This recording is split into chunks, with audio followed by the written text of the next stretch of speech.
अहिल्यानगरचे ऐतिहासिक मोहरम सणात आज 7व्या तारखेनिमित्त पारंपरिक मातम मोठ्या श्रद्धा, शिस्त आणि धार्मिक वातावरणात पार पडला. तेलेखुंट परिसरातून निघालेला मातम मंगळगेट, बडे बारा इमाम मार्गे कोटला परिसरापर्यंत पोहोचला. या धार्मिक विधीचे दर्शन घेण्यासाठी हजारो नागरिकांनी रस्त्यावर गर्दी केली होती. अहिल्यानगरच्या शेकडो वर्षाच्या ऐतिहासिक मोहरम परंपरेत 7व्या तारखेच्या मातमाला विशेष महत्त्व आहे. करबला येथील हजरत इमाम हुसेन आणि त्यांच्या सहकार्यांनी सत्य, न्याय आणि मानवतेसाठी दिलेल्या बलिदानाच्या स्मरणार्थ मातम केला जातो.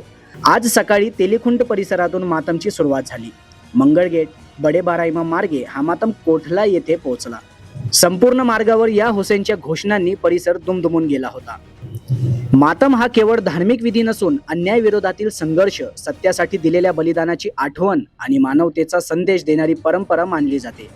यामुळेच दरवर्षी हजारो भाविक आणि नागरिक या मातममध्ये सहभागी होतात. यावेळी मातम पाहण्यासाठी रस्त्यांच्या दुतर्फा नागरिकांची मोठी गर्दी झाली होती. लहान मुलांपासून ज्येष्ठ नागरिकांपर्यंत सर्वांनी या ऐतिहासिक परंपरेचे दर्शन घेतले. धार्मिक उत्साह, शिस्त आणि भावनिक वातावरणात 7व्या तारखेचा मातम अखेर पार पडला. प्रतिनिधी मोहसिन शेख, न्यूज टुडे 24, अहिल्यानगर.